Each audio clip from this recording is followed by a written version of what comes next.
And we are live, and the doors of the sanctum have been unlocked and open for the week. Welcome, everyone, back to the Sanctum Sanctorum. I am your illustrious host, Widow's Son. With me is one of my awesome co hosts, The Wanderer. Doc will not be joining us today. Of course, this is 4th of July weekend. He's got family in town, so we wish Doc and his family a happy 4th. Haven't heard from Stew Dog lately. Jello, I see you backstage, buddy. I'll bring you in just a second. Haven't heard from Stew Dog lately, so hope all is well with him. Stew Dog, we love you. If you haven't already, please go and subscribe to Sir Stew Dog, our personal and resident YouTube expert, and we love him dearly. So if you haven't already, go ahead and subscribe to Stew Dog, give him a sub, and turn that notification bell on for him.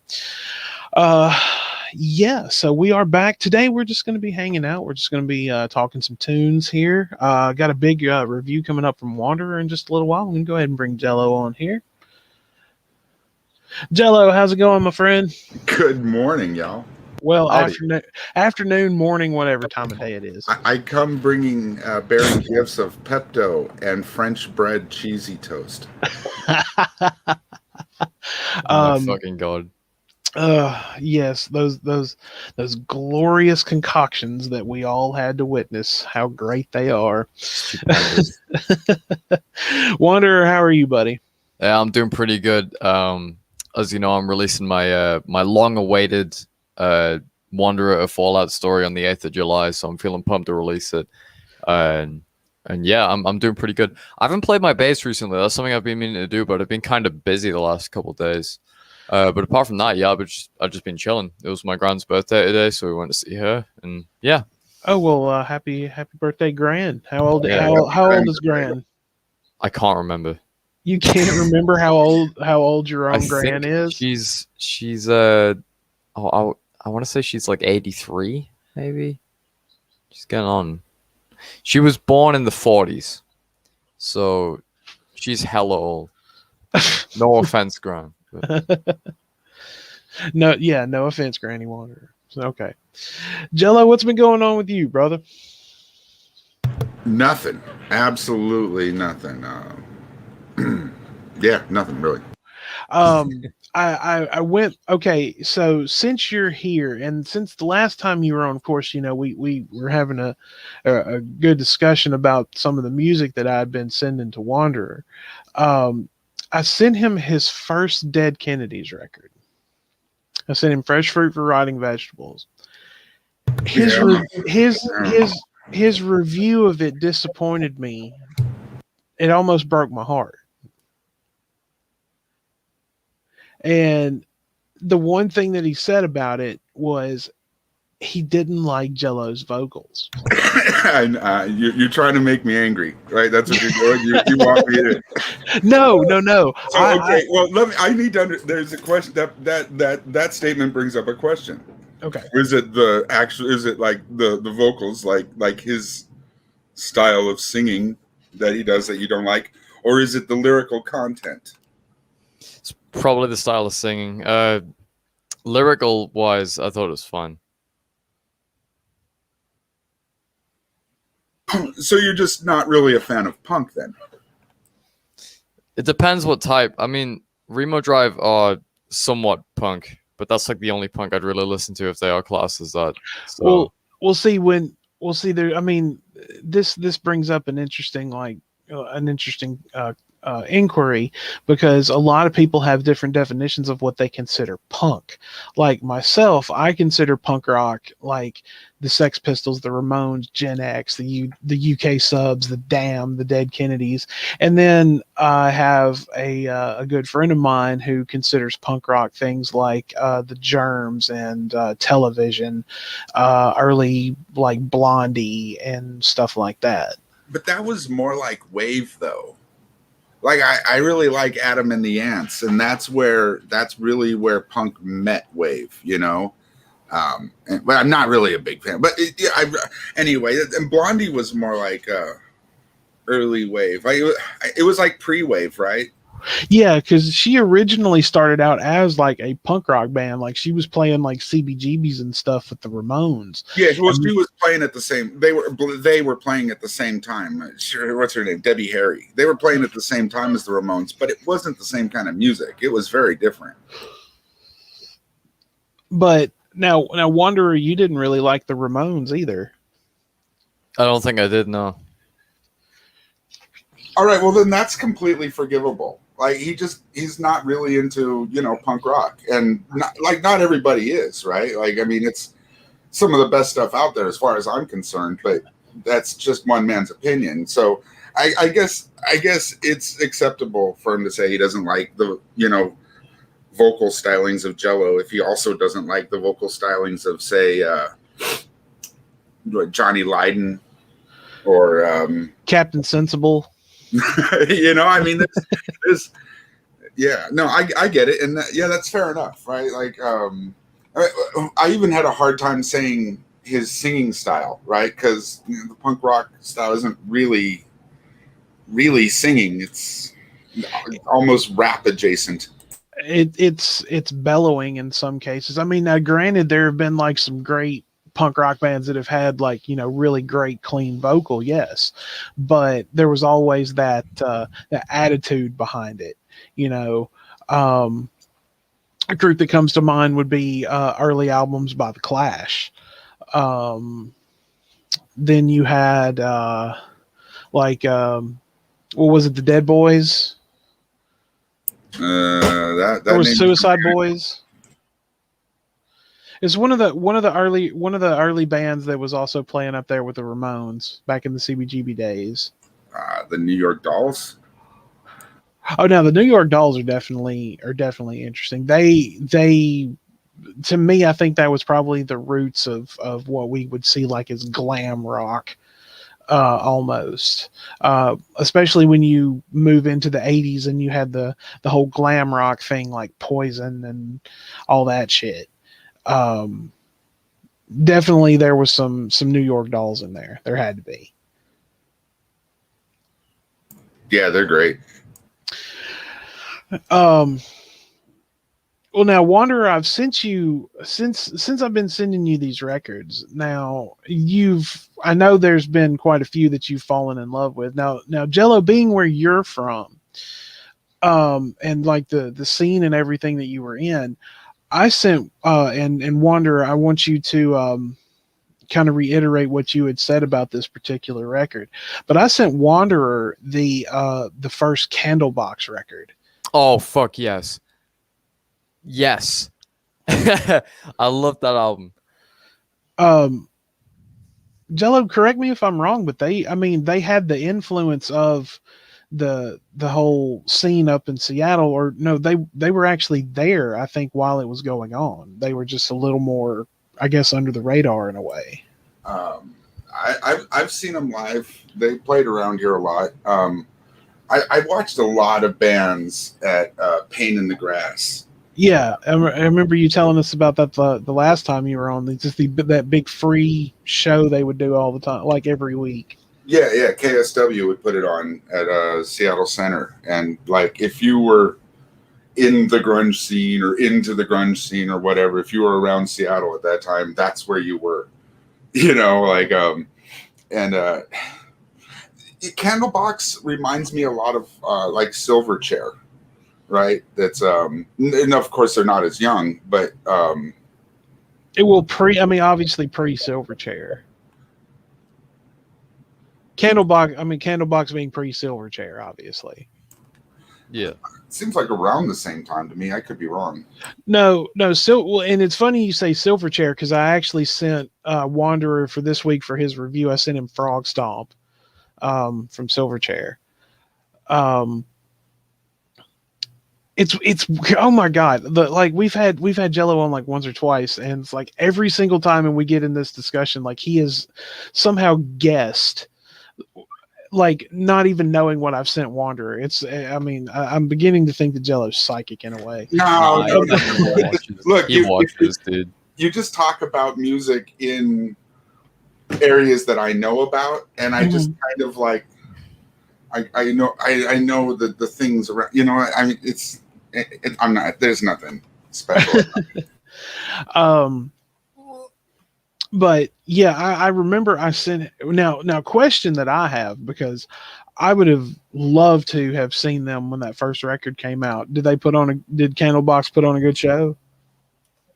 Honestly, I was really high for a lot of those years. And also, it's really hard to really pay attention to the show when you're either pogoing or, slam dancing. That's Right. true. Mate, what the fuck? I'll tell you, I saw Nirvana live, and I remember so little of it. Some say it was the LSD. Some say it was the very, very busy pit that I was in. I don't know. Oh, honestly, when I would go to shows, like even the bigger shows that I've been to, like when I would go and see, when I went to see bands like Pantera, or I went to see Hatebreed one year, and then even now, like local shows, yeah. I mean, because I know the bands, I'm friends with them, and I'm going to get out there and I'm going to have a good time. But when I would go to like bigger shows, I would actually want to see the band. Like I'd actually want to watch and enjoy it. I mean, not to say that the pits aren't fun. I mean, I've done my time in them, and that's probably one reason why I ended up having to have back surgery later on. But I always just wanted to go and enjoy it. Like I wanted to see what the band was going to do. Yeah. Oh yes, fucking beautiful. Sorry, I'm like basically multitasking right now. I'm doing a live show whilst watching the footy match. So, I could give you a quick example. Like, there are definitely shows that I enjoy that there wouldn't be slam dancing at, and one of my favorite artists is Alice Cooper. Yeah. And he used to be originally it was the Alice Cooper band, and at some point he said to the rest of the guys in the band, "Hey, I want to like not focus on the music because I think that it's holding back our stage show." And everybody else in the band was like, "Yeah, really?" Because we were just thinking we should like pull back on the stage show a little bit, because I think it's maybe we should rehearse a little bit more. And Alice Cooper became a solo act, right? And that's what happened. And he focused more on the road show, and he hired a magician, the Amazing Randy, to like help him like hang himself on stage and electrocute himself in an electric chair on stage, and cut his head off with a guillotine on stage.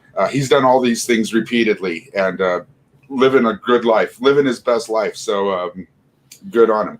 And there's a show that, of course, there wouldn't be a pit at an Alice Cooper show, but if there was, I wouldn't want to be in it. I'd want to be chilling. I want to be back. I want a seat. I want a beer, and I want to enjoy the show. Oh, absolutely. Like it would be that. I mean, now you wouldn't see a pit at like a Kiss show, obviously. That's a spectacle. Like you actually have to pay attention to something like that. Which Kiss is a band that I have always wanted to see. I mean, especially like if I ever had the opportunity to like travel back in time a little bit, and like if I was given the ability to say go back in time, like say 5 times to see any show or go back and see a show I've already seen again, I would have to go back to the late 70s when Kiss was getting started, like when Love Gun and stuff like that come out. I would love to have seen them actually. You only have a certain amount of times. You got to go to Woodstock. Oh, absolutely. You got to go to the original Woodstock, man. That's the big one. That oh yeah, definitely. I actually watched a I found that VH1 Behind the Music about the Woodstock Festival when I was at work one night, and I watched it. and it was very interesting. There's To even a little bit of footage of those Hells Angels killing that guy in the audience. wait a minute, I thought that was at that Rolling Stones concert. Oh, okay. I thought that was I was pretty sure that was Woodstock. No, that was that big Rolling Stone concert they put on, I think, in San Francisco. It was another outdoor thing, though, right? Yeah. Because the Rolling Stones had hired the Hells Angels for security for that night. What could go wrong? Exactly. Nailed it. Right? It's just like, hey, That was man. fucking out. Oh, mate. Oh no. Right. So Wanderer, now. That should have been a No, fucking okay, throw into so- England. So Jello, let me ask you this. Now I know you've seen a lot of bands, but I have to know the top 3 that you've seen in your life. Well, that's weird because, like, I mean, I like so many different genres of music. You know, I really I feel that. like when I saw They Might Be Giants, they had the audience just like everybody turn back, put their, they had everybody like facing the same direction. We were just snaking so that they had us put our hands on the person in front of us hips, and they had us doing the bunny hop and a conga line. Oh my god! It might be Giants concert. It was fucking amazing. Alice Cooper. Every time I see him, it's the best show I've ever seen in my life. I don't care how old he gets. The music doesn't ever get worse, and the stage show is just a lot of fucking fun. That's one you really want a decent seat for, and back farther isn't bad. But you definitely need a beer, a nice Bud Light from the stadium or arena or whatever. If you could sneak a joint in, there you go. That'd be even better. Yeah, that's really too tough to answer. Okay, I'll give you 5. I'll give you 5. Social D. Okay. Social Distortion is a lot of fun because only fans go to Social Distortion shows. You don't have some chick bringing along her boyfriend like it was, some boy band or something. You don't have a bunch of people that are just showing up at the bar to drink. You've got Social D fans at the Social D shows, Pigface. Pigface is an amazing industrial band. It's kind of like the Industrial All-Star Team. If you're on Invisible Records, you're invited to play with them. So you never know who you're going to see when Pigface comes to your town. You're going to see Marty Adkins, who's, I don't know, like the president of the label, but he's also the drummer, one of the drummers for the band. But other than that, it's sometimes you're going to see, like 10 years ago, if you had seen him, you might have been able to see Trent Reznor play with him.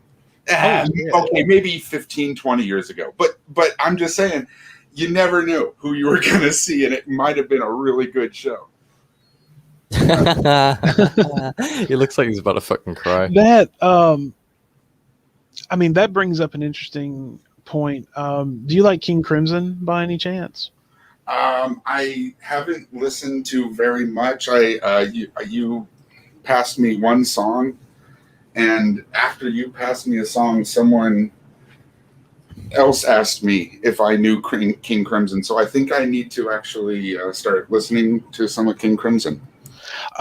Interesting thing about that band, like they have been around for years, and it's never the same group. Like they're constantly changing out members and musicians. Like I think every album has like a different lineup on it, and the main guy in King Crimson has said that the reason they do that is because they want to keep King Crimson going. Like, even after he stops, like, he wanted King Crimson to just keep going. Like I kind of take it like giving everyone a chance to play and enjoy making the music.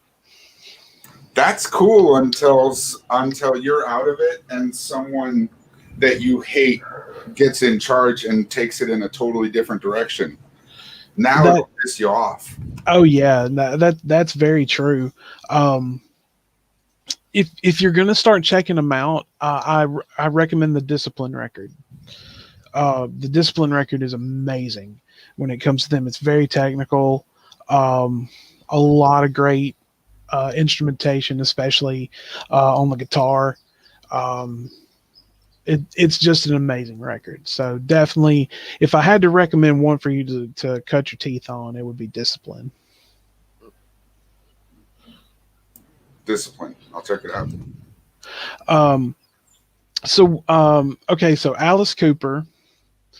You said Pigface. Oh, geez. Okay. Alice Cooper, Pigface.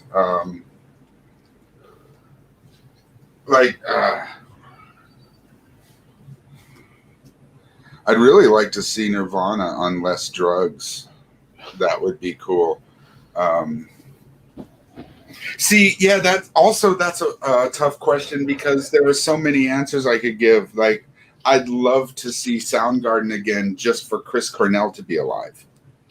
You know what I mean? Like, amen to that. Not one of my favorite bands, but my God, Chris Cornell. I wasn't a big fan of his vocals at the start, but like it definitely grew on me when I started listening to songs like Outshined and stuff. There's an earlier album. Hey Theo, what's up? There's an earlier album called Loud Love. At least that's a song on the album. I think it's the title track. But there's a song, I think it's called Hands All Over. Or I know there's a song called Hands All Over. I think that's the one I'm thinking of.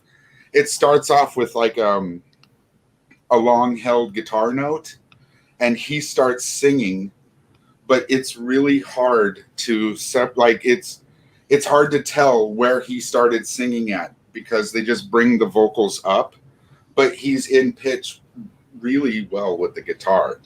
So it's not he breaks off into a higher scream that you really notice. Oh, he's been singing this whole time. That was on the Louder Than Love album, which I think wasn't that their first one, if I'm not mistaken. I think it's their first album. It is really a good album. Big Dumb Sex is the song that turned me onto them. You know, that better be pun intended. Seriously, that I heard that song and I was like the lyrics are stupid. Yeah. I know what to do. I'm gonna fuck you. It's dumb. It's dumb, but it's super catchy. You can chant it. The audience sits there and shakes their middle finger at the band while the band is doing it. It's brilliant. It's totally. That's the song that turned me on to them. Big Dumb Sex. It's off that same album. It's such a good album. It really is. I got into them, of course, after they blew up. The first record, of course, that I heard was Super Unknown. Really? What was there was one before that one that got really popular. That was Bad Motorfinger. Bad Motorfinger, right? With Jesus Christ Pose and Outshined. Outshined, yes, yeah. You didn't become aware of them when they did that one? I got into them when I was 13, and so Super Unknown had already come out, and so I heard. I forget you guys are a lot younger than me. I'm sorry, dude. I'm gonna I'm gonna go ahead and say it. I mean, I'm gonna be 40 in September, for fuck's sake. Well, then you're not that much fucking younger than me. So I'm 46. But no, Super Unknown is where I got on to them, and it was the whole record. Like my first exposure to bands like them and Stone Temple Pilots, which I mean, I'm a huge fan of the first two Stone Temple Pilots records. Some of the later stuff too. I wasn't allowed to be a Stone Temple Pilots fan when they first hit because they were an LA band that sounded exactly like everybody from where I live, and all my friends hated it. They called them stereotypewriter pirates, and I was not allowed to enjoy their music at all. Well, that's kind of bullshit though, because I mean, you should be able to. Yeah, but that's youth. That's the arrogance of youth, right? We were dumb kids at the time. I mean, it was the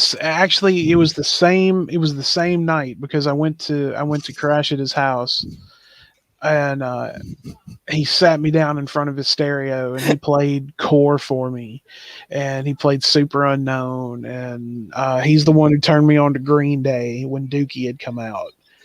And that's a fun album. It is a fun record. And if you like that one, but haven't heard Kerplunk, heard that one, you've probably heard Kerplunk. But if you haven't heard Kerplunk and you like Dookie, you'll like Kerplunk.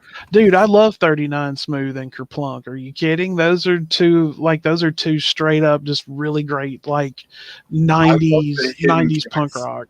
I love the hidden tracks on both of those albums. I do too. I like Dominated Love Slave. Dominated Love Slave was on the first one, I believe, and then on the second one is All by Myself. That was on Dookie, yeah. And I liked Insomniac. Insomniac was really, really good. I enjoyed it. It was really fast and abrasive, and that's one reason why I love it. Of course, now I don't know what the fuck has happened to them, but of course, Wanderer doesn't enjoy Green Day at all in any form. I even sent him the Dookie record, and he didn't like it. Fuck Green Day. Yeah, it sounds like he really isn't a fan of punk, and that's all right. You know what I mean? Like, I'll tell you when this sounds really condescending, and I don't mean it that way.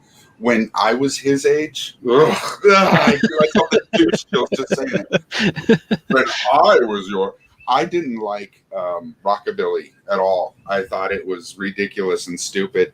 I thought it was an old-timey sound, and bands that were still doing it just, weren't very hip. They just didn't know where it was at. They're still rolling cigarettes up in their underwear shirt sleeves and wearing leather jackets in the middle of the fucking summer, and it doesn't make any goddamn sense. And as of late, rockabilly is one of my favorite things to listen to. So, for one, what you like and what you don't like is kind of arbitrary. It's what plays on your ear, right? But for two, it's likely to change over time, whether you want it to or not. Right. I mean, taste does change as you get older. I mean, if you had told me when I was in high school that when I was in my mid to late 30s and now in my late 30s, that I would be a Grateful Dead fan, I would have laughed in your goddamn face. But I do. I mean, the Grateful Dead from 67 to 81 is absolutely amazing. And a lot of the live stuff from that time is really, really. I get what you're saying. I hope fucking Billy Casey Jones himself right into another train. In Minecraft. In Minecraft.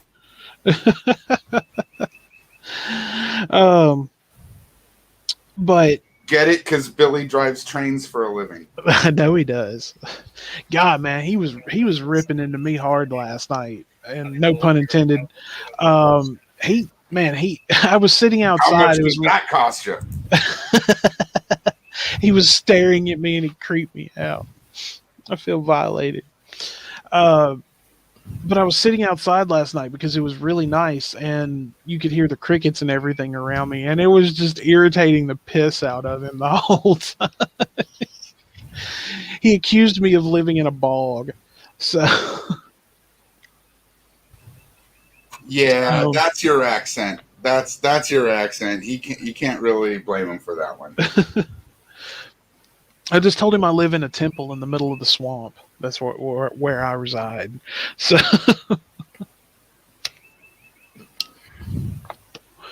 but It's weird. Do they even have like that? They even have like nose touchers in the swamp. It's weird.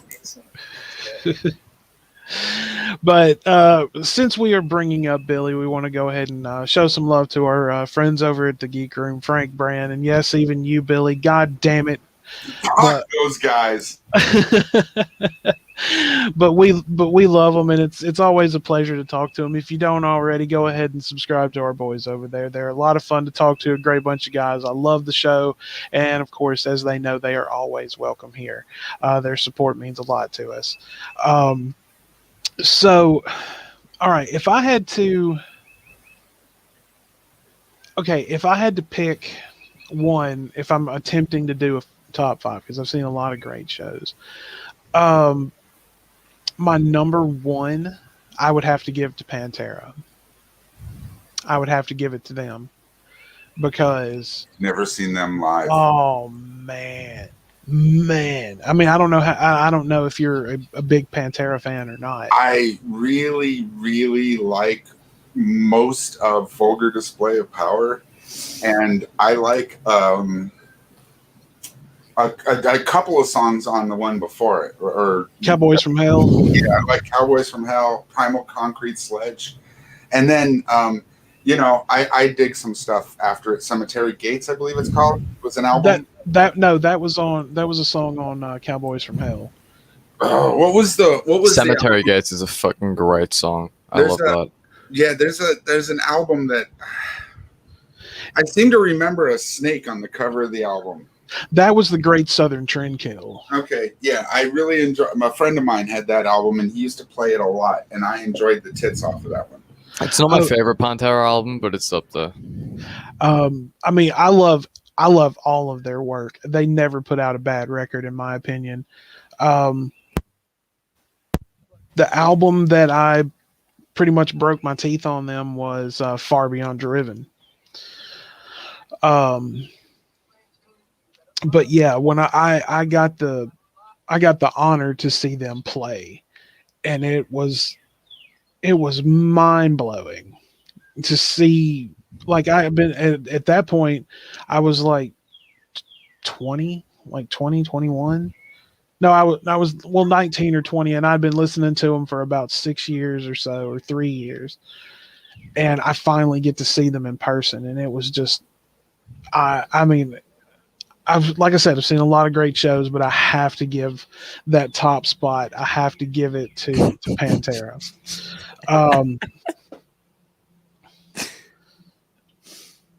Really, in Jello, you and I, because you had mentioned to me about, or I'd mentioned the whole, after we had done the first art and artist episode, the whole Phil Anselmo situation, where he, made the slate on stage and shit. It's tough to be a Phil Anselmo fan. It is. Yeah. Like, even if you really like Pantera, you got to look at some of the shit he's done over the years and go, whew, that's rough. Well, honestly, I mean, Pantera, yes, number one, but if I just want to spread it out because I am a Phil Anselmo fan, I'd have to pretty much say anything that I've seen him in would have to take that top spot because every show is absolutely incredible. May I share a piece of information? Okay. So I read this thing on Instagram. It says, turning into Cruella is the girl boss version of turning into the Joker. And I've got to agree. 100%. Anyway, that's it. Your randomness is what's in Doc's hat this week. But yeah, anything that I ever saw Phil in was absolutely incredible. And fucking Down. Oh God, seeing Down live was just something I never thought I'd get the opportunity to do. When I saw them live, it was there's actually a video of the concert that I was at, and I'll have to send it to you, Wander, and I'll have to send it to Jello. It was just amazing, and the venue I saw him at wasn't a like really huge or anything, but but it was an amazing show. I mean, it was just basically them up there jamming. It was what it was. It was great. The KLF is one of those bands that I'd really like to see if I could turn back the clock.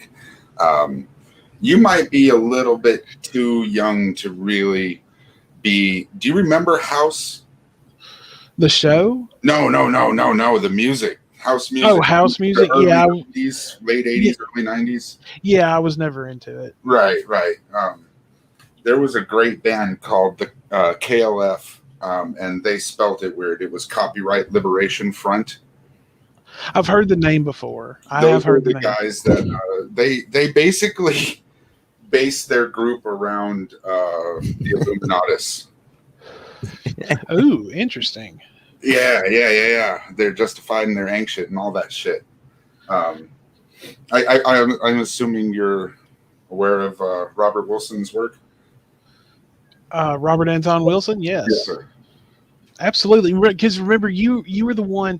I know of his work, but you were the one who sent me the title the title of that book that was actually called Widow's Son.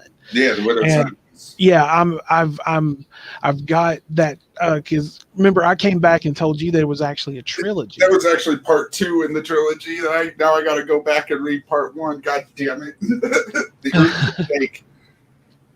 That's the name of the book. The Earth Will Shake. That's the one. Yeah. I got here. But I was not aware that book existed. So yes, I'm gonna have to order that trilogy and read it.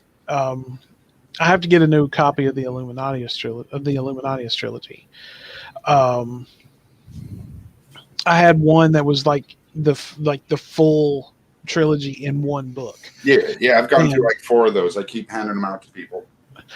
Like, here, you got to read this book. It's not that expensive on paperback, and I'm really trying to start a movement. You know, grassroots.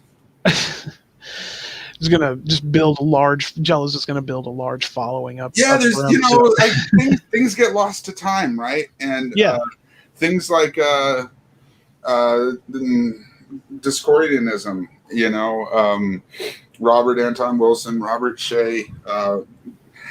A lot of this stuff it's important, right? Because there's a philosophy that goes with it. It's not just old timey ideas. It's about being able to smile when it's hard, and. You know, I don't know. I don't want to get too sappy, but it's fucking important shit. I mean, and I completely agree with that. I've really been trying to make a point lately to get back into my books and my reading. I'm still reading. The book that I'm currently working through now is. Called The Middle Pillar by Israel Regardie. And it's basically about combining of spiritual and ritualistic magic and as a form of psychotherapy to deal with inner turmoil and things like that, things that hinder the soul. And it's talking about the alignment of the human psyche and spirit and the body as a whole with the middle pillar of the tree of life in the Jewish Kabbalah. Very interesting book. Being someone who has been diagnosed and suffers from anxiety and depression and things like that, it's making a lot of sense to me. But of course, I'm of the philosophical and occult mindset. But getting back into my books is one of my goals.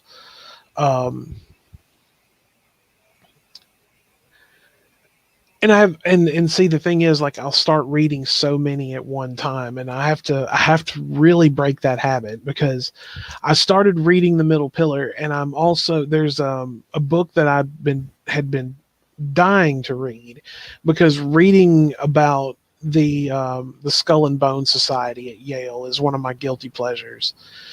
and I found a book called Scrolls and Keys, and it's a oral history of all the secret societies at Yale University. And when I came across it, I'm just like, how have I not heard of this? Because any book on the Skull and Bone Society, I pretty much own or have read. Like I said, they're a guilty pleasure of mine.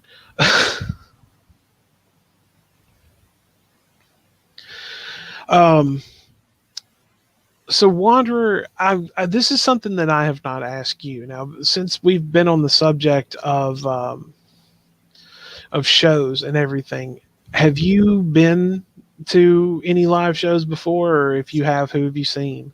If you count the fucking Vamps, the boy band, yeah, I've been to one. But like, I didn't really pay attention to the music. I was kind of trying to get a thing going with a girl, and successfully. But yeah, it was really lackluster, and I really didn't like the music.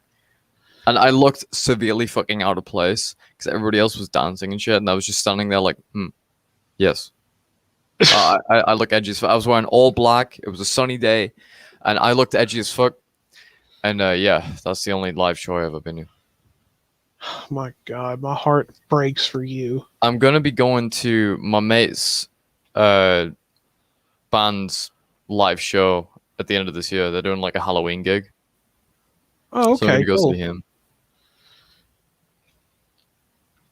And then yeah, hopefully I'll start playing some shows as well, because we're trying to get a band started up, me and my friend. Yeah, I remember you telling me about that. I'm Jello. I'm trying to encourage him to start like a psychedelic jam band almost. It's looking like it's gonna be a blend between like metal and like rock. Are you gonna start out doing covers? Maybe. We have a couple of like I wrote down like one or two bass riffs, like bass lines, I guess you could say, like a couple melodies, and basically I've sent them to my friend, and when I get an interface, which is going to be very soon, I'm going to be perfecting them, uploading them to my computer, and then we're going to be he's going to be going over them, adding some guitar, kind of perfecting it a little bit, and in the meantime, while he does that, we're going to look for a drummer, and yeah, that's where that is basically. You know, there's a certain way to use covers, right? For one, they can fill out an album. You know, True. You wrote 4 songs, and what do we do now? They can fill out an album, but you got to know. I mean, you can't do the same song everybody else has already done. It's fucking ridiculous. You save that for the live show, right? Right. But on the album, you do it one of two ways. You either go with a band that's fairly recent that everybody knows, but it's one of their more underground songs, or you go with a song that's so old nobody remembers it anymore. I think a couple ideas. Nirvana did "My Girl." Yeah. Right. I think this is what you should do.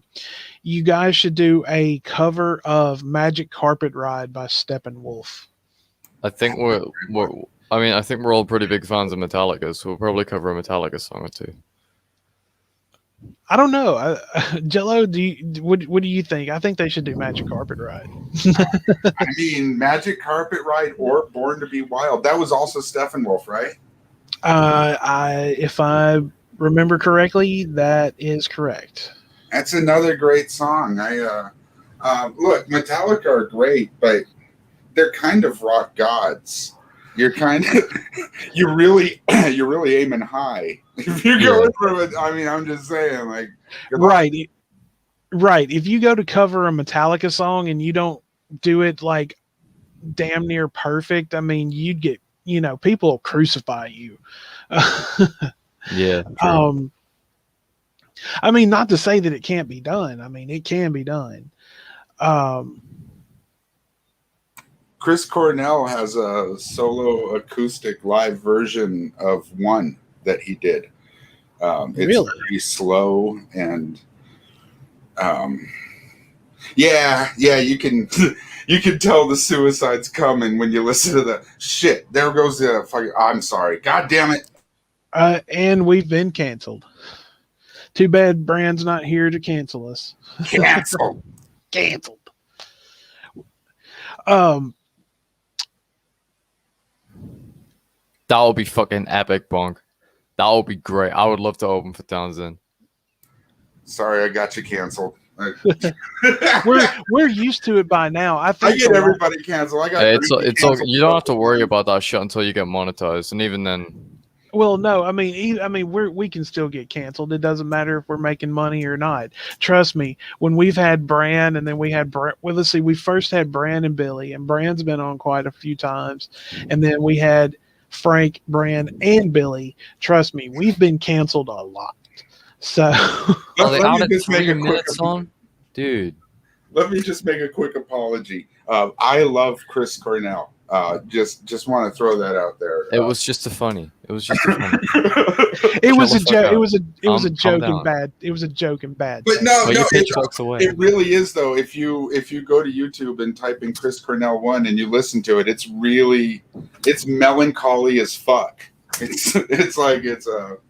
Well, I mean that song is melancholy in a way. You know, Yeah. I It's mean, not a happy tune for sure, but like he changes the music, right? He makes the music match the sentiment of the lyrics, and it's not just like dark. It's sad. Yeah. um,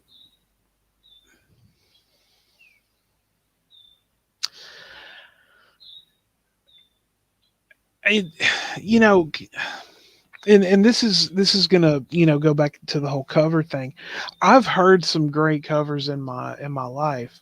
Like I love, of course, I love Pantera's cover of Planet Caravan from Black Sabbath. Oh, that is nice. Black Sabbath's version is very amazing, and it's trippy as shit. 1,000 Homo DJs does an amazing Black Sabbath cover. It's Super Not, which is one of those songs, right? Like I was saying, you do one of their songs that like even fans don't. Not very many people know Super Not. Like that's not a really popular song. But it's a great song. Like you listen to it and you'll be glad you did. If you don't know Super Not by Black Sabbath, go check it out. It's great. Which album was that on? Fuck if I know.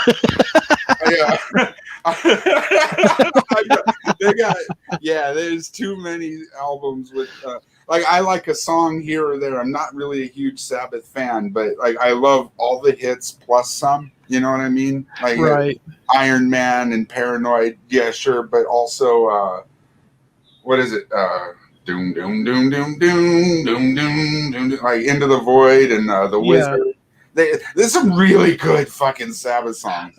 Oh, now wait a minute. Now, Wanderer, since you play bass, I have a song that you guys should look into covering because it has an amazing bass line, and also it's the main intro to the song before you hear the main riff, and that would be NIB from Black Sabbath. Ah, that's the one I was just doing, right? Doom doom doom doom doom do do do do. Oh yeah, no, yeah. Wizard. Yeah, that's a great one too. Both of those have great. Both of those songs have great bass lines. I might have to be careful because some songs require a 5-string bass. I've only got not necessarily. I mean, you can find tablature. You can find tablature for a 4-string, 5-string, 6-string. I mean, they make it. Even then, it'll be like drop D and shit. So, which isn't too much of a problem, but when it gets to 5-string, that's when it's a bit difficult for me to pull off. Because like I've been trying to learn some typo songs as well as some Metallica ones, and some of them have a lot of 5-string tabs.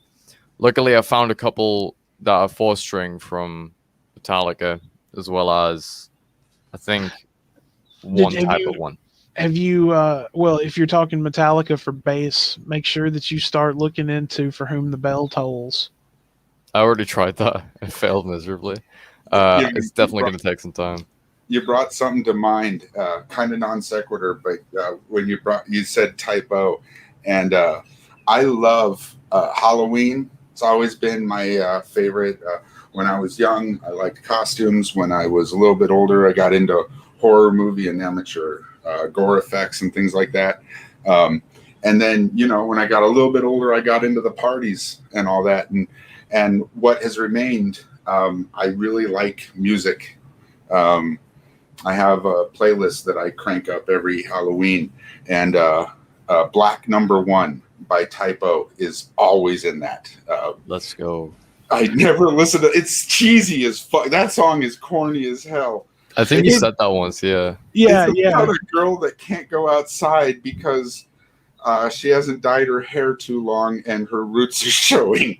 So she's got to go get some hair dye. That's what the song's about. Like it's Well, and you're right, and you're definitely right. It's the simple things, dude.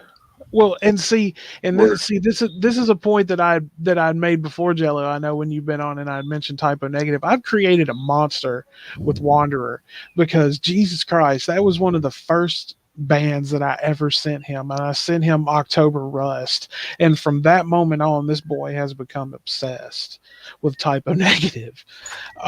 Girlfriend's Girlfriend is cheesy as fuck.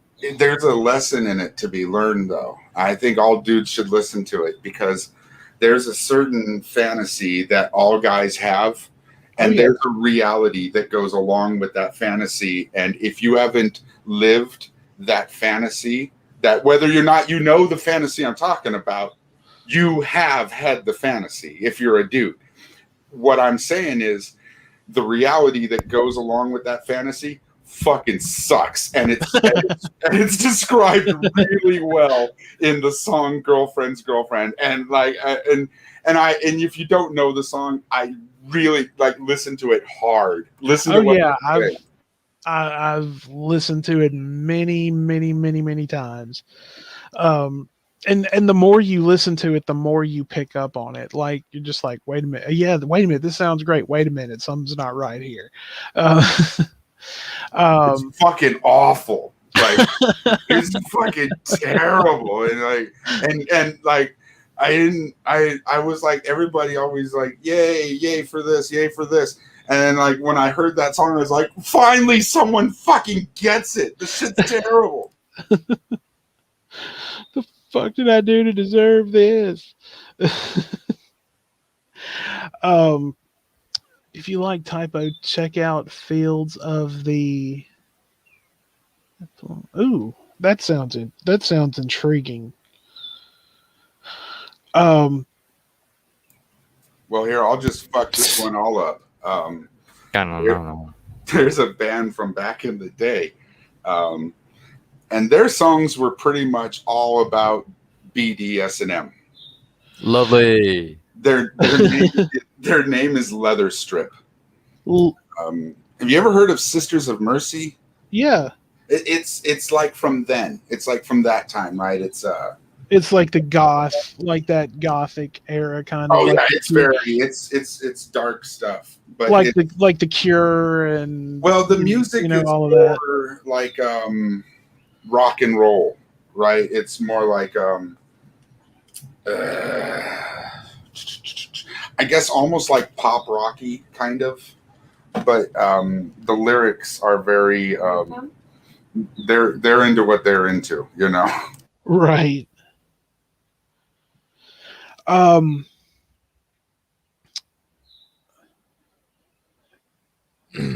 Let's see.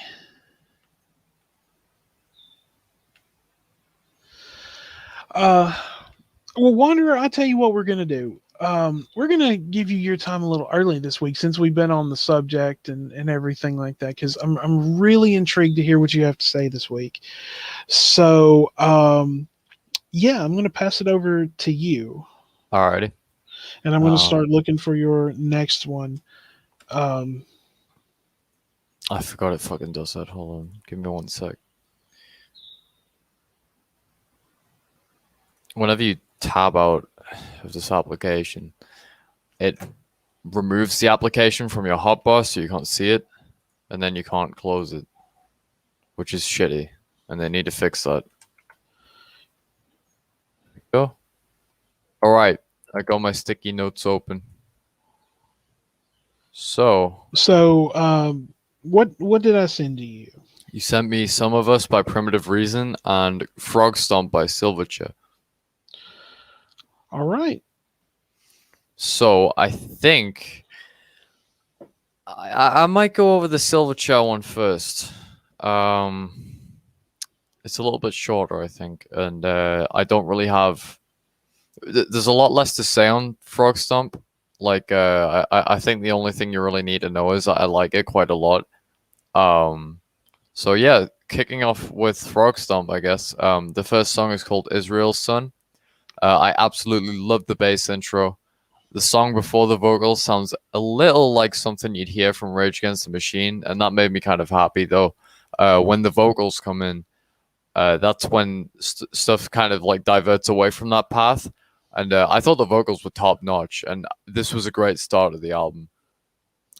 Tomorrow, which is the next track, was more melodic than the last, with some. It gave me some like country vibes, some country elements in there, and I thought it was a pretty dope song. So yeah, that was an interesting one. Fault Line had an absolutely amazing chorus. I wasn't really sure about the beginning. Like in the beginning, it was just kind of like, I'm not too bothered. But when the chorus hit, I was like, Jesus, this is epic. The vocals and the lyricism are puzzling in the greatest way. And I think what I mean by that is that, I don't know, I think they're kind of concerning, but at the same time, they're really good. So, um, in that case, I suppose I should clarify. It's nothing like Good Friends and a Bottle of Pills, but it's not in that way, but it's more in like a death kind of way, a sad kind of way, I suppose. Either way, Pure Massacre. I don't really necessarily have much to say about this song, but it was an alright track. Definitely not my favorite, but a great one. Shade was a beautiful song. I love the guitar on this track. As with the vocals, maybe my favorite song. But obviously that was just kind of in the moment I said that. I'm not quite sure. Like looking back, I'm not quite sure what my favorite song would be out of this. So I'm gonna have to tear that up when we get to the end. Leave Me Out. Brilliant song in tone and rhythm. Absolutely wonderful guitar work on this. Suicidal Dream was like, I'm 14 and this is deep. That guitar and bass was literally the greatest I've heard from this album. Vocals and lyricism are like quite familiar, quite deep, quite sad, definitely. And that's what makes me really love this song a lot. Madman, I really wasn't too fussed about. Undecided had absolutely amazing guitar and bass, as well as the drums. Drums were great on this track. Cicada, I like the guitar riff, though I don't really have much else to say apart from that. And finally, Find a Way was a beautiful and brilliant ending to a similarly brilliant album. So this is nothing short of a 10 out of 10 for me. Like, I Wow. really fucking enjoyed this album. Just in every aspect, stylistically, vocally, instrumentation wise, everything about this album was really, really nice. It wasn't flawless, but it was really great. So I'm very happy with that one, and I hope to hear more from Silverchair in the future. It is a good record. I mean, you had this band pop up out of nowhere after Kurt Cobain died, and that was one thing like you would always hear, and I know Jello can vouch for this. Like you would usually read or hear like they were kids that kind of look like Kurt Cobain almost in a way. Yeah. Although everyone did back then. Like, to be fair. Right. Everybody, just before that, everybody I knew, all the guys had really long hair. And then like the Seattle scene happened and we all shaved that band around the sides of our head and the back. So we only had hair on the top of our head, but it was still longish. And then they did that. Then Metallica did that video where the bassist had done the same thing. Wherever I May Roam. Yeah. He did the video of the basses, and then everybody in the world. So, and I think I blame the bassist for Metallica, right? Not anyone in Seattle, for everyone. But yeah, everyone looked like that for a little while. All right, Wanderer, let's hear your take on another one of my personal favorite records.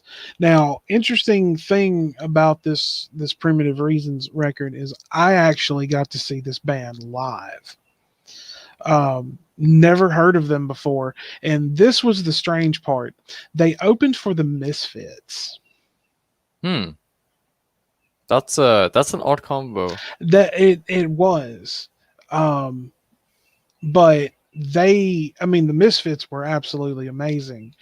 Of course, this was after Michael Graves and Dr. Chud left the band, and it was just Jerry Doyle and Robo, and then they had some dude named Zoli doing vocals. And it really pissed me off because he didn't know all the words to She. Like, he was basically mumbling them the whole time. Yeah. But Primitive Reason stole the damn show. It was, and like, out of everyone that I was there with like 3 or 4 of my friends. They hated it, and I loved it. And I actually had a copy of the record, and it has now vanished into oblivion. But let's hear what you have to say. All right, so this was obviously my first time hearing Primitive Reason. My first impressions were that this is not something I expected to hear, especially from a taste such as Widow's Sons. And it was a weird one. I'll say that much. So one of my notes at the end says it was definitely a hard album to digest. So I guess we might as well just get into it. So the first song is called The Day Will Come. I thought it was a pretty meh opening. I wasn't really too fussed about it. Didn't really catch my eye in any way. Well, hang on just a second. Well, Miss Teddy Bear, hello. It is good to see you here. Wait, haven't they been absent for like fucking months? Yeah. Holy shit. Welcome back. Right. All right, go ahead, Wanderer. All right, no worries. So, oh fuck, it sent me back to the top. There we go. So, like I was saying, basically, I wasn't too fussed about the opening. It didn't really catch my eye in any way. I thought it was just some guy running through his day or something. Wasn't really a big fan of the vocals nor the instrumentation for the most of the start of this song. I found the vocals very rambly, and that's something that I've obviously expressed in the past. I'm not really a big fan of when stuff like that happens. And none of the instrumentation really caught my eye in this first track. So it's safe to say I wasn't really feeling it for the first one. And I guess I was kind of like, oh God, am I going to like this? Am I going to not? But I'll let you guys find out what I thought of it as we go through. So the next song is Sage. I really, really like the instruments on this one compared to the last one. That guitar was amazing top to bottom. The drums were super nice. Bass was kind of hard to hear over everything else, so I can't really judge what the bass sounded like, but I'm sure it was amazing if anybody else could pick up on that. El Plomero was the next song. I thought the bass was beautiful on this song. You could hear it much better over the last one. No Lying Stings, I think that's what it says. Yeah. I thought it was a pretty odd song. Trumpets were weird, and the guitar was weird as well. I wasn't really a big fan of this one stylistically. Then the next one's like, I think that's One-E. That's how I want to say that. I don't know. If I butchered that, let me know. I thought the chorus of that song was really amazing. The rest of the song was also pretty good in instrumentation and vocals. I safe to say I really enjoyed that one. Beatdown, I wasn't a fan of. Dust, the guitar was really amazing on this track. Again, I wasn't really a big fan of the trumpets, and I think it's more of a just kind of like a choice I disagree with on the album. It's tolerable, but it's just something I kind of dislike a bit. Dream 2831. This was a pretty decent song, though I don't really have much to say about it. I thought it was pretty enjoyable. Then the next one's like Da Da Te or something. I don't know how to say that. Again, if I butchered it, let me know in the live chat or something. But this appears to be somewhat of like an interlude. It was very short, around a minute and a half, 90 seconds ish. But the beat was fucking crazy. I could imagine somebody sampling this and using it on like a modern day hip hop mixtape or something, because it was sounding really fucking good. I could picture somebody like rapping over that or something. So I really, really enjoyed it. And like I said, it was an interlude, so there wasn't much else to offer.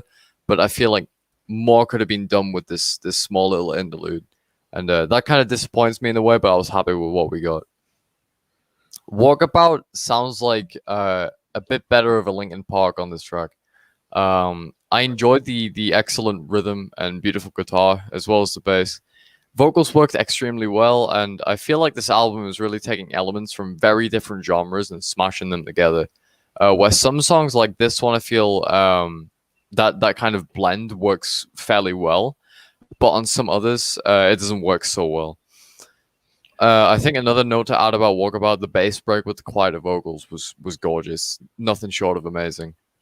Then Poison Plants is the next song, menacing ambient piano keys in the background at the start, with some more sounds that are like reminiscent of a Typo song, which I'm a sucker for ambient shit like that. So I really thoroughly enjoyed that part. I enjoyed this the pretty much the entire song, and then finally we have The Goat. Sounds like one of the combat tracks from Fallout New Vegas's OST. You'll know the one if you listen to this song. Wasn't the greatest song to end off with, in my opinion, but it was a somewhat satisfactory ending. I'm like not like I wasn't like crawling on the floor saying, "Oh, this needed to be the ending to this album," but because I just wasn't really fussed about it, you know. I thought it was cool, but it definitely wouldn't be the one I would pick to end off. Overall, this album is very odd to me. It takes elements from like some of the other genres I listen to and some I don't really listen to at all, and mixes them together, and I'm unsure if I like it or not. Some of the tracks were absolutely great and a blast to listen to. Some of them even made it into my playlist, but some of which I just wasn't really a fan of too much. It's definitely a hard album to digest, like I said before. So overall, I'm going to give this one a 7 out of 10. I can kind of see where you say that. It is an interesting record. Like I said, I'm a sucker for tribal music, especially drums, and I guess that's one reason why I enjoyed this band so much, because it was really different. Um, and then of course, like later on, I got into some tribal metal bands like Sepultura and Soulfly and Nail Bomb and stuff like that. A lot of Max Cabrera, basically. I'll have to send you a Soulfly record sometime. Let's check it out. I think I've heard Soulfly before. I don't know. I'm not sure. Maybe you mentioned this and I just wasn't listening. I was torching a nail, so who was in Soulfly that I would know, because I feel like someone that was there were members from Soulfly in other bands previously, right? 2-0. 3-0. 3-0. Let's go. It's coming home. I thought he was answering my question at first. I did too. Apparently, he's watching a football game. Yeah, I'm watching the footy right now. How do I get in on this? Like, I love your game that you got going on. Is there maybe, like, I don't want, feel free to say no. Is there any way I could give him a couple of recommendations one week? Oh, absolutely. That would be an honor. Give me recommendations. Absolutely. I've thought of a couple ideas of how we could kind of overhaul the music review section of the show, and I'll definitely have to pin you those ideas I got like with the group. So yeah, if Jellos can get involved with that, I'd be more than happy to. Yeah, that would be an honor indeed. Well, I went ahead and sent you two more. So we'll get these next two set up. We'll get these next two done next week, and then while we're building up to that, we'll Jello and I'm sure we'll speak during the week on and off, and he and I will start kind of working on what to send you, because he has some good ideas, and I've been formulating a few more myself. So this will give me someone to bounce those ideas off of. I've listened and reviewed the first one you sent me. Oh, have you? Okay, Yeah. all right. Okay, well then this will be a good opportunity then. Jello, I accidentally sent him one that he has already done. Beautiful. Let's I just had an idea for two different ones. So if he's already heard one and it's not going to be anything new to him, I'll do the other one. But my first suggestion would be the Mothership Connection by Parliament from 1975. Ooh. Okay, what's Right. what's the other one? The other one would be the Judgment Night soundtrack. That was Judgment Night was a pretty meh horror movie from, I think, the mid 90s, but the soundtrack is very special. The soundtrack is very special, and I'm not going to give any spoilers. I think everybody should go check out the fucking soundtrack to Judgment Night. Okay. You said Parliament, and I immediately have to do it because I love that record. So Wanderer, go ahead and announce your two for next week. So we got the Black Sabbath title album, self-titled one from 1970. I'm looking forward to listening to that one, because obviously Typo's done a lot of Black Sabbath covers, and so is fucking. But let's not forget the greatest thing about the Pantera as well. This band is it's Black fucking Sabbath. It's Black fucking Sabbath. It's the right version of Black Sabbath too. Exactly. Ozzy, Tony, Geezer, Paul, all of them. Or Ronnie Bill. James did so much better by himself. Yes. He did so much better. And by the way, Ozzy did some pretty amazing stuff on his solo career as well. Just want to throw that out there. Oh yeah, absolutely. And what's the second one, Wanderer? The second one is Mothership Connection by Parliament. It's a great choice, sir. It's a great choice. And Wanderer, just so you are aware, yes. Now that Jello and I are going to be collaborating, you're going to see a lot more stuff, like a lot more different stuff you didn't think that I would actually enjoy. So, and this is a good place to start because I do like Bootsy Collins and George Clinton. I mean, the whole band is fucking amazing. Bootsy, baby. Oh, and absolutely, and you know what? I just realized, and it didn't hit me until this morning, that we have to remember that July the 2nd, 1979, the day the funk died. If you've seen the old Greg skit, remember I'd showed that to you, Jello. It was talking about the funk being a living creature. Yeah. July the 2nd, 1979, the day the funk died. Don't take it. But F's in chat. I haven't done it yet, but one of the next ones that I've been thinking maybe about sending him, and I was waiting for the right moment, and this seems like it could be it for his next one. And this is just going to give some ideas. Obviously, Jello, you're a Motorhead fan. Am I correct?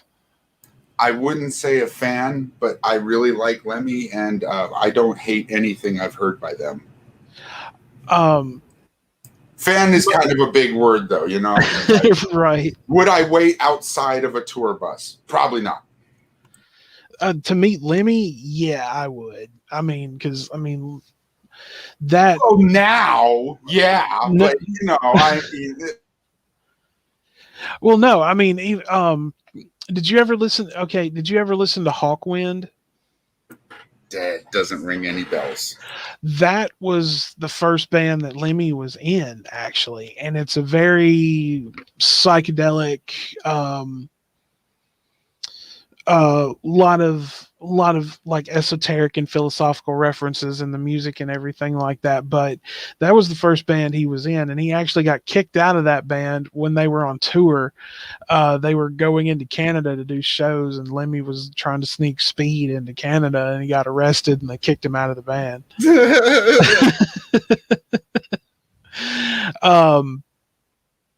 That's Lemmy. Yeah, that's Lemmy. But I mean, Do you know Grampy Lobster? Of course, Yeah. Grampy's been on the show. He's been on the show a couple of times. Right Need on. to get him. Need to get him to come back. Oh yeah. I know he's a big Motorhead fan. That first one though, that very first one from I think 1975, 1976, is my favorite. Like everybody, knows Ace of Spades and stuff like that. But that very, very first one from 75 or 76 is my favorite. It's my absolute favorite. I love the Ramones, and Lemmy was really well known for always doing that song Ramones live. So he definitely had a great respect for a band I have a great respect for. So it's hard to not respect that respect. Oh, absolutely. There's a lot of respect there. No, I completely respect on his name. That's what I'm saying. Right, absolutely. And see, I think,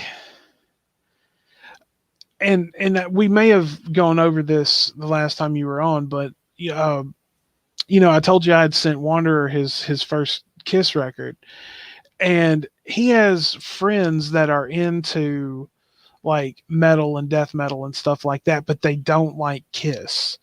And I'm thinking, and this was something that I was telling Wanderer. I was just like, wait a minute. That was when we started talking about that Parasite song. That's right. That is great correct. Song. Great song. It's off their first album, and it's fucking amazing. I was always a fan of, of course, when you talk about Kiss, there's the hits that everyone knows.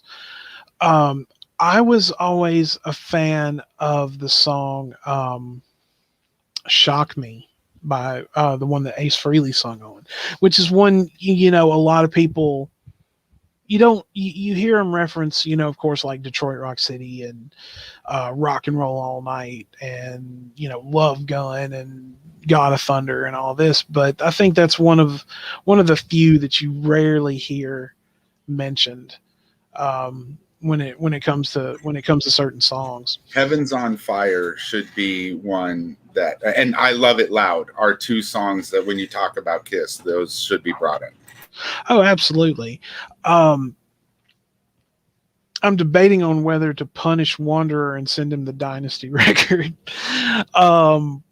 Fuck that. You want to beat him up. Give him the first one where they took off their makeup. What was it? Unmasked or something like that? No. With, Rock Hard and it had Rock Hard and I think it was Crazy Nights. Let's put the X in Sex. Oh yeah. No, I think that was the Crazy Nights record. I think that may have been it. I'm not sure. I really don't remember. I just assumed it was Unmasked because I have Crazy Nights on vinyl. My cousin found it in like a indoor flea market, and he knows I like Kiss, so he bought it for me. It was only like $3 or $4, and I'm glad to have it, but I prefer Kiss in the makeup. Like that's the Kiss that I was drawn to. I'm just like, who the hell are these guys? Oh my God, they're amazing. Okay. I had a couple of Kiss posters hanging up on my wall in my room when I was a kid.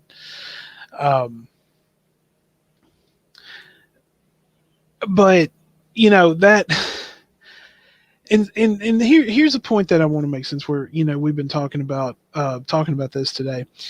It's a joy to see someone Wanderer's age appreciate the music that you and Jello, you and I grew up on, or found. It gives me hope. It gives me hope that, they're kids out there that want to listen. Like they're like sick of the bullshit that they hear on the radio and all this other stuff. That's one thing, is like you just want to hand a kid like the first 6 Black Sabbath records and be just like, look, you want something good here. Like you like all this other wannabe metal shit, here, go and listen to the real thing, and then start digging back, and you'll find a lot better shit. So I found it, when I wanted to introduce stuff to my kid, one of the easiest way, and I didn't use this as trickery, right? I never said it unless it was true, but I would say, you don't know these guys, but the guys you listen to fucking love these guys. Oh yeah. And like, you can kind of hear it, like you can, an easy one, you can hear Led Zeppelin in Guns N' Roses. Absolutely. If you get that first Guns N' Roses album, that Welcome to the Jungle, Appetite for Destruction. Yes, if you get that album and you are a Led Zeppelin fan and you don't hear it, I'll give you my address. You can come punch me in the fucking mouth. And before we get back on that real quick, I know I'll get some takers on that one. I know I'll get some takers on that one. People want to hit me. I have a friend of mine. He likes Led Zeppelin, but his theory about Led Zeppelin is that Led Zeppelin is really a cover band. 60 minutes in, 4-0. We're smashing you, Ukraine. Let's fucking go. I mean, I think I need some context to this theory, because I don't know if I've heard them do any covers. No, he, like, everything they do is apparently a cover of someone else. Like, I know obviously no one wrote Stairway to Heaven before they did. I think he's talking about like their style or. Okay, well, here's the thing. They did that thing, like I was talking about earlier with the covers, where if you're going to do a cover, you do the ones that are so old that nobody remembers them. And they were sued over Stairway to Heaven for copying something. There's my old lady. Holy shit, that voice came out of nowhere. Hi, Damn sorry. it. No. Like, Hello. it's like, you're having a conversation, there's just a tiny bit of dead air, and then like the voice of God appears from somewhere. So Like that. I mean, is that you, Lord? I think God is a female. Name's Eris. Dude, I'm But watching snakes get born from fucking eggs right now on my phone.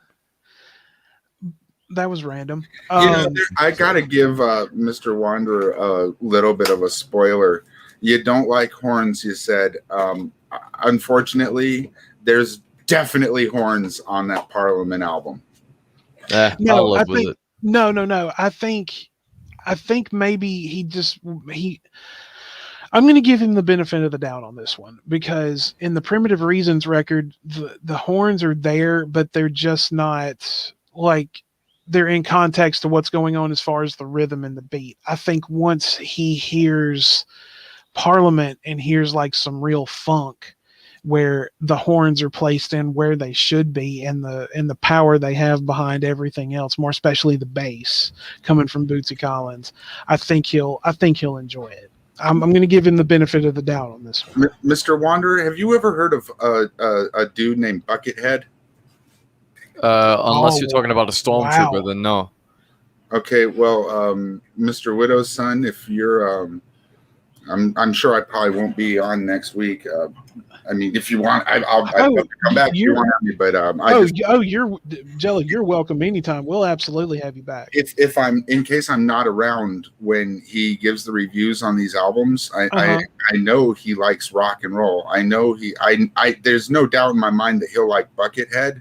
Oh yes. But all those collabs that Buckethead did with Bootsy, like if he likes Parliament at all, you gotta turn him on to some of those collabs with Buckethead and Bootsy, because oh my god, Buckethead is a phenomenal guitarist. Absolutely. Did his identity ever come out, or is it still like? Yeah. Yeah, it's out there, but like there's a podcast where they're if you type into YouTube who is Buckethead and do enough searching, you're gonna find the stuff. You'll know what's bullshit and what's real. He's always been very interesting to me. He great guitar player, absolutely. There's no need to know. When you hear his name, you won't recognize him from anything else. He's just a great guitarist that has worked with everybody, and he's worked with everybody as Buckethead. So just appreciate him for that. Absolutely. I thought it was blasphemy when Axl Rose had the gall to try to bring Guns N' Roses back, and I saw Buckethead, and I'm like, are you kidding me right now? I mean, that's the most money Buckethead's ever. Like, he does not regret doing that tour. You know what I mean? As short as it was. Like, yeah, I don't blame him. If you can't get Slash, why not get some other amazing guitarist? So I don't blame Axl for that. And Buckethead, you know, like, he's done enough down and dirty clubs. Like, you know, doesn't he deserve to make some money too? Oh, that's true. I think good all around. I just I disagree with you on that one. We'll have to agree to disagree. You know, and then suddenly, like, the original lineup got back together. I think didn't. I think it was all of them. I think. Wait, no. Didn't Duff McKagan pass away? I think one of them passed. I don't know. I mean, one of them like is kind of retarded. I think it's get you canceled again. God damn it! I suck at this. I am really bad. No, I know Steven Adler had a cocaine-induced stroke. Now I know that. Yeah. He sounds like he's got problems. He doesn't really. I don't think he can play anymore. Now, I mean, I haven't really watched any of the reunion of the original lineup, and I'm pretty sure that the same stuff with Axl is going on again, all over again. You know, it's just like, oh, I'm not going to show up. Oh, I'm going to be late, or, you know, it's going to be a great show. I saw a fucking amazing meme. It was Fat Axl Rose on stage, and it said, "Welcome to the jungle. We got lots of cake." I remember seeing that. I do remember seeing that. I did send Wanderer Appetite for Destruction, though. Great fucking album. Wanderer. Now, I know that there were quite a few on there that you enjoyed. I can't remember. Brain hurts. Your daddy works in porno now that mommy's not around. She used to love her heroin, but now she's underground. So you stay out late at night and you do your dope for free, driving your friends crazy with your life's insanity. Wait. I think it's coming back to me. Michelle? No. I'm trying to remember. I forgot. Hold on. The one I was kind of disappointed in that you didn't really like. Yeah, that one. It was all right. Wasn't crazy about it, but the fact that you didn't really like Mr. Brownstone that much was it's a good song. It's an amazing song. And Rocket Queen. Oh yeah. I'm still tempted. I'm still going to send him. I think 1 week what I'm going to do is I'm going to send him Use Your Illusions 1 and 2, and that'll be his 2 for the week. It's a good album. A lot of people don't like it, but it's a good album. It's a good two album. I mean, it's got. I mean, it definitely has its moment. They definitely both have their moment. He has a duet with Alice Cooper on I think it's Use Your Illusion 2, the blue one. Yeah, that's the blue one, because Use Your Illusion 1 was yellow and red, and the other one was blue and black. Blue and purple. Well, but it's I'm not sure. There was 2 songs. One was The Garden and one is The Garden of Eden, and I think The Garden is the one that is a duet with Alice Cooper. It's a great song. Well, I mean, it just the fact that now Wanderer, you did of course I think you said you did like Paradise City. Yeah, that was a good song. I like it. If I mean, you were my or his age, you'd fucking hate it. You'd what hate Paradise City? Yes. Oh, it was overplayed. It was played out so bad. Like I don't know of another song that was overplayed as badly as that one. Welcome to the Jungle. Despacito. Not really, because mostly that was MTV. It caught on to some of the radio stations, but by the time Paradise City came out as a video, every radio station was playing it. Oh, it was like the Despacito of all times. I'll tell you what it was like, and this is gonna sound like blasphemy. It was like fucking In Bloom, that goddamn Nirvana song that with the black and white where they're doing like the Beatles on Ed Sullivan or whatever. Oh yeah. It was fucking awful how much that video. They played Teen Spirit a lot. But they destroyed that video. Destroyed that song. I will agree with that. I mean, honestly, my favorite video that they've ever done was for Heart Shaped Box. That one. That's one thing I do remember about the show. Right at the beginning, when the lights first started coming on, right, the stage lights first started coming on, they lowered that that like mannequin that you could see the inside. The angel. Yeah, they lowered that down. That's the first thing that happened. And then, you know, the guys came out, the music started, and I was I went there with 3 friends.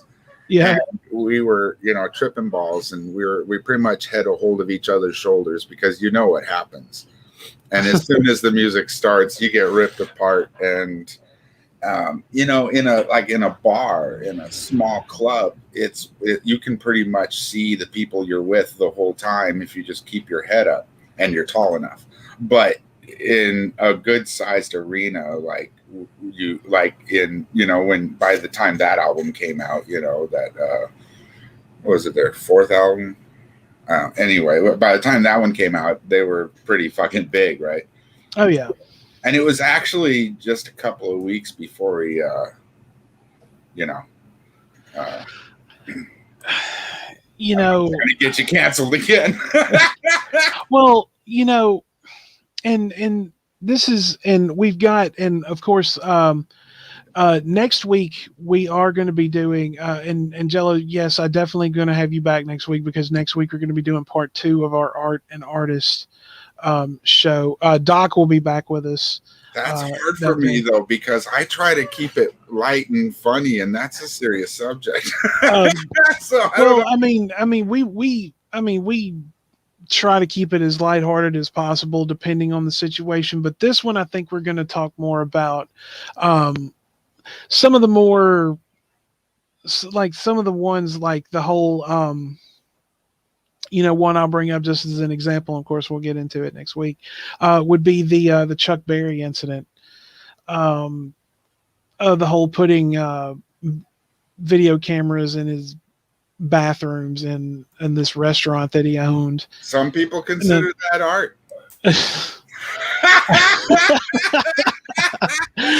Oh my god. Good fucking Lord. See what I mean? That's what I'm good for. And if I shouldn't be doing, like, you know what I mean? Like, when on the more serious topics, you can't have me around getting you canceled. Just come on. We throw caution to the wind every Saturday, and we do it. But this is something that, and this is just an example about it. You're talking about, Kurt Cobain's death and everything, and I always go back to Lane Staley as well. These were two amazing singers and songwriters that couldn't let go of their addiction. Now, I'm not condoning it in any shape, form, or fashion. I know a lot of people who, on one side, they see that the heroin inspired them more, but then there's another on the other side of the coin. I have a few who are like, they like the music, but they just don't like talking about the whole fact that drugs influenced the music. um which, I mean, it's an interesting thing, because I mean, you can see the inspiration behind it, and you don't have to condone it, but I mean, you can't deny that like the drugs were having an effect on the music. And that's one thing, like and that would be a prime example of those who are separating the art from the artist, I guess you could say. Yeah, I mean,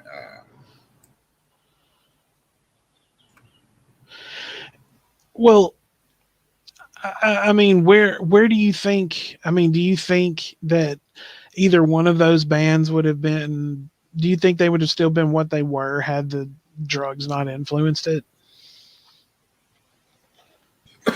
well, I mean, it's kind of a loaded question because, like, in Nirvana's case, Kurt became addicted to it because he was always, damn it, I'm sorry. He had stomach pains. He had really bad stomach pains, and he couldn't always get medication. So he turned to opiates, street opiates, right? Right. So, I mean, I don't think Nirvana would have been a band if it wasn't for heroin. I don't think he would have been able to do art. I think he would have been on the floor in the fetal position. I think he would have, a lot sooner. True. But what about Allison? Pain had a lot to do with that. Like, if you believe that he did it himself, you have to know that physical pain and just wanting the pain to end had a lot to do with it. You think about Alice in Chains, though.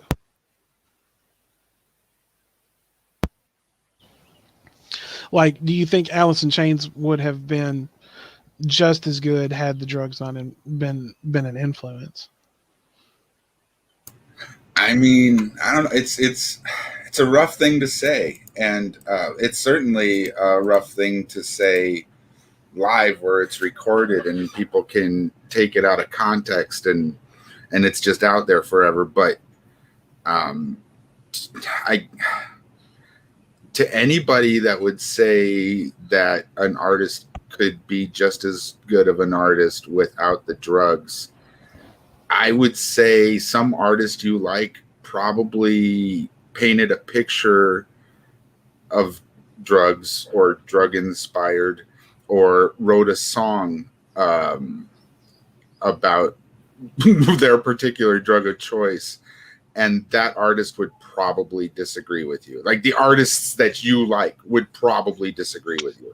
So, I mean, who am I to say, right? Well, I mean, it's very clear when you listen to it, that it was heavily influenced by that. Which, like I said, I'm not condoning it, but I accept the fact that. How many songs have been written out specifically about heroin? I mean, how many songs can we just sit here and name?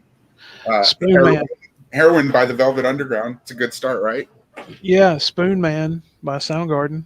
No. Spoon Man's about the Spoon Man. Spoon Man's about. Did you ever see the video? Yes, but also that remember was the guy that hung out in Seattle, man. Right, but also remember there is the reference that where he says all my friends are brown and red. Those are. Wait. What does he say just before that? All my friends are Indians. All my friends are brown and red. He's talking about Native Americans. Oh, well, I mean, I've always. Well, and I apologize for my misinterpretation of the song, but a lot of the stuff that I've Yikes. read was always saying that it was a heroin reference. No, that's definitely Yikes, dude. what. Well, That's I the mean, point of the song. It's what he says. Yeah, I know. I'm saying yikes to that. Okay. Well. Okay. Yikes. All right. let's see what would be another one. Chinese Rock by the Ramones. I'm living on the Chinese Rock. Yeah, All the best things are in hock. I'm living on the Chinese Rock. Everything is in the pawn shop. let's see. Under the Bridge. Carmelita by Warren Zevon. Yeah. Oh, That okay. song Yeah, was so popular. Everybody what did he do that one in like 75? And like yeah. Linda Ronstadt covered it. Linda Ronstadt covered that song. Oh, so did Gigi Allen. I've seen a. Yeah, he does a great acoustic version in the bathroom. But you're right. But it is great though. It is good. Mm-hmm. Oh yeah, very heartfelt. That you can tell he's really feeling it. And Linda Ronstadt. Oh Lord. also the way he squishes out some of the words because of his missing front teeth, I think do that song a lot of good. It's a great rendition. It is. Now, I mean, I'm gonna give credit where credit's due. I mean, being a fan of punk, I mean, I don't really think. I mean, if you're gonna listen to punk rock, I mean, Gigi Allen is gonna be in there somewhere. I mean his earlier stuff. One of the earlier bands that he was in, I can't remember the name of it right off the top of my head. I mean, you probably can't say it without getting yourself canceled. No. That's the thing about Gigi Allen. You can't even like list off Gigi Allen songs without getting yourself canceled. That's very true. I did watch that document. I've watched quite a few documentaries about him. The last one was that I watched was called The Allens, and basically it's just a documentary crew that's following his brother Merle around, and they interview and talk to his mom and things like that. Which, I mean, I'm going to say it. I don't know if I would have actually gone to see the man live. But yeah, I enjoy a little Gigi Allen music here and there. I mean, he's definitely one. I mean, he's definitely one of the most eccentric, and that's putting it mildly, frontmen of that genre. You know, rock and roll punk, whatever you want to call it. I mean, of course, and then you have to look at someone like Iggy Pop. Fucking Iggy. I remember hearing that story on in an interview somewhere about when he was performing somewhere and he was walking on tables and he fell and got cut by a broken glass or something like that, and Alice Cooper had to convince him to go to the hospital.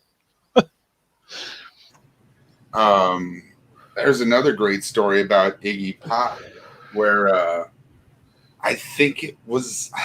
See, I don't remember The Cure playing at a Lollapalooza, but I want to say it was a Lollapalooza. But it was some like festival, and there were a lot of bands there, and Iggy Pop and The Cure was gonna close it out. It was when they did Friday I'm in Love that they were really big, and they were gonna close it out, and they had brought all these potted plants out. I know the story you're talking about. Yeah, it's a good story.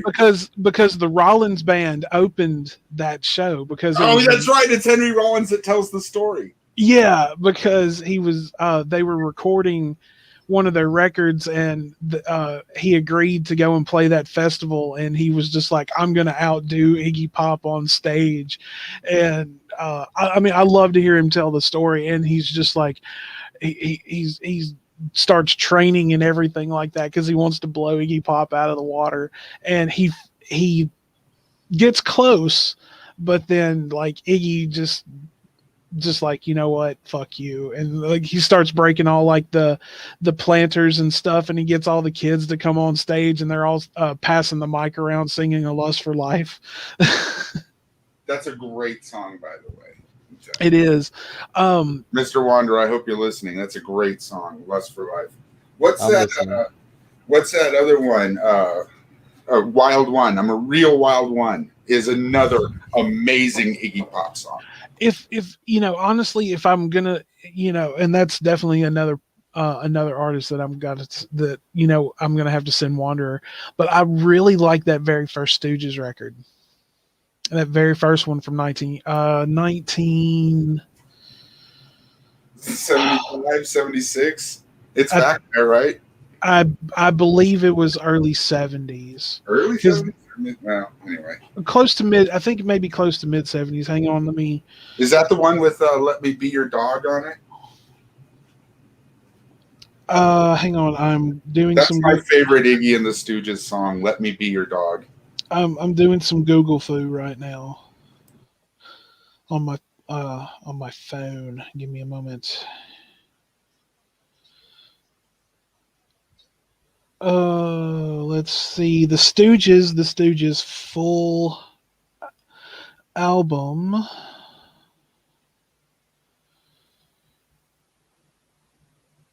Oh, let's see. Oh, give me a break. It's not telling me. It's not telling me. Hang on. I'm still looking. I'm going to lose my belt in Google foo if I don't fucking find it.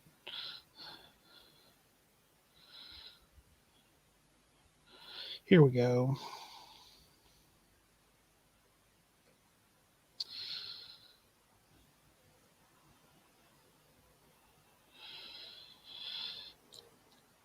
August 5th, 1969.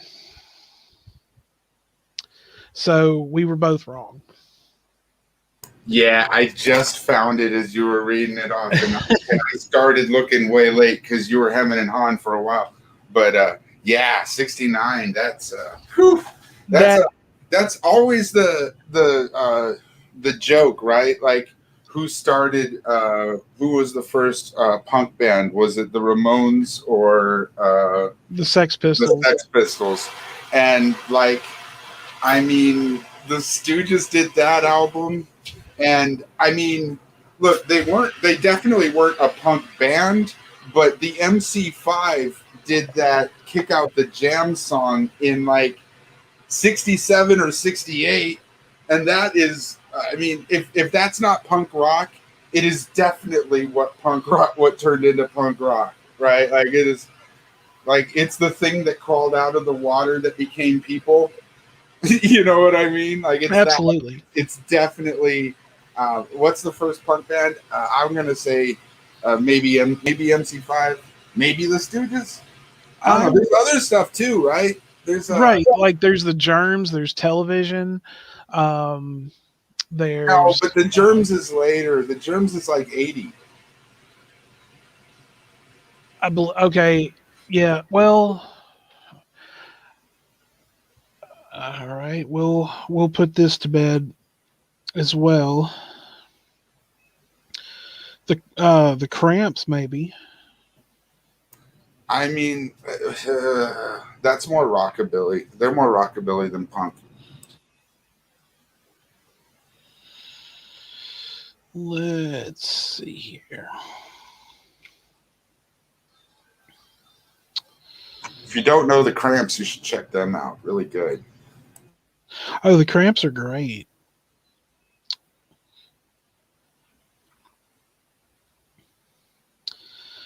Let me look. I'm looking at the discography right now. Well, it's over. Fuck yeah, dude. 4-0 win. The Germs first came. Yeah, you're right. The Germs first came out in. Looks like 78. No, that was a single. Studio album was 79. They didn't last very long either. Yeah. So yeah, you're right. It was 79, so it was close. It was pretty much. Did you see the 80s. movie? I'm sorry. Did you see the movie? No, I haven't seen the movie. I think it's called "What We Do Is Secret."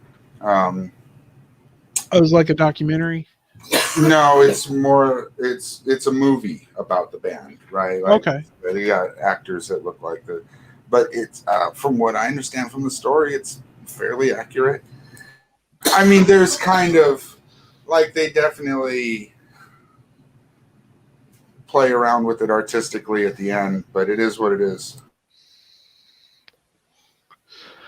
I'm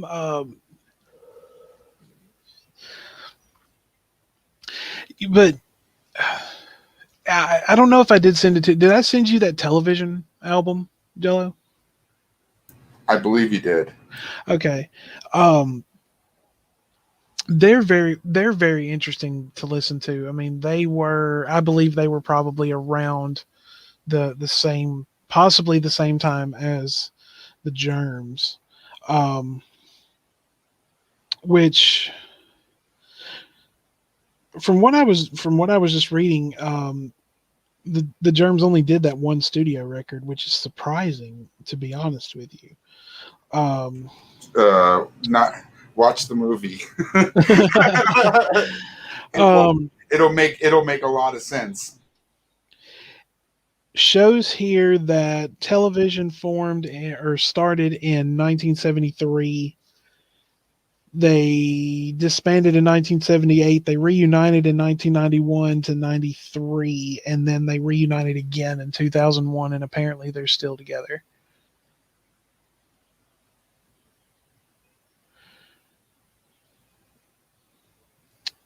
There's some really amazing bands that got together because of the Germs too. So it's that's really what Germs is good for. The bands that the members, wound up becoming part of.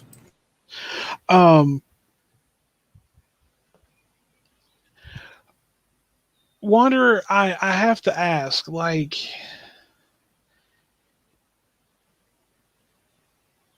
are you becoming more surprised with some of this? I mean, sometimes I'm curious just to see like your reaction while you're listening to these records, because like, how surprised are you that I'm just jumping all over the place with stuff that I'm sending you? I mean, well, now, not really. I mean, it's quite similar to me in a way. I jump around a lot.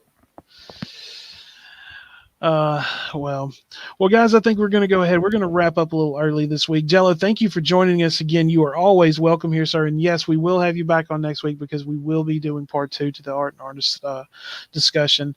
But of course, you're always welcome here, sir.